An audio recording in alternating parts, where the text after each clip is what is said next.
Ribuan massa dari berbagai elemen masyarakat tumpah ruah turun ke jalan menggelorakan semangat puputan tolak reklamasi Minggu sore tadi. Aksi tolak reklamasi yang dipusatkan di Bundaran Renon Denpasar ini merupakan aksi penolakan secara total masyarakat Bali terhadap upaya reklamasi yang berkedok revitalisasi Teluk Benoa dan merupakan semangat pembelaan dalam menjaga kawasan suci Tanah Bali. Ribuan warga desa Adat Renon tumpah ruah memadati parkir timur lapangan Renon Minggu sore tadi. Mereka berkumpul mulai pukul 14 WITA dan mendeklarasikan sikap menolak reklamasi berkedok revitalisasi Teluk Benoa. Aksi damai massa ini terbilang akbar, sebab selain massa dari desa Adat Renon juga dihadiri oleh massa dari 36 desa adat sebali yang tegas menolak reklamasi Teluk Benoa. Mereka menyuarakan aksi mereka, menolak reklamasi Teluk Benoa dan mendesak Presiden Jokowi untuk mencabut Perpres nomor 51 tahun 2014 yang dikeluarkan oleh Presiden SBY.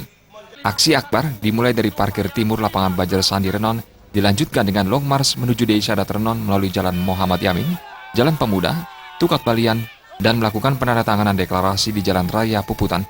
Dalam orasinya, Bedesa Pekraman Renon, Made Sutama menyatakan kebulatan tekad bahwa melalui Paruman, Desa Pekraman Renon menolak reklamasi berkedok revitalisasi Teluk Benoa dan meminta Presiden Jokowi segera membatalkan Perpres 51 tahun 2014. Yaitu menolak reklamasi Teluk Benoa dan membatalkan niat pemimpin-pemimpin kita untuk melaksanakan reklamasi Teluk Benoa dan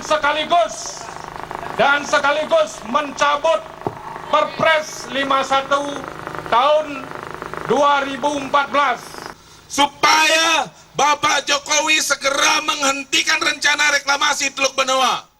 Lebih lanjut dikatakan, aksi puputan terhadap penolakan reklamasi berkedok revitalisasi Teluk Benoa ini sekaligus sebagai bentuk solidaritas terhadap Desa Pekraman Bali. Batalkan Perpres sekarang juga.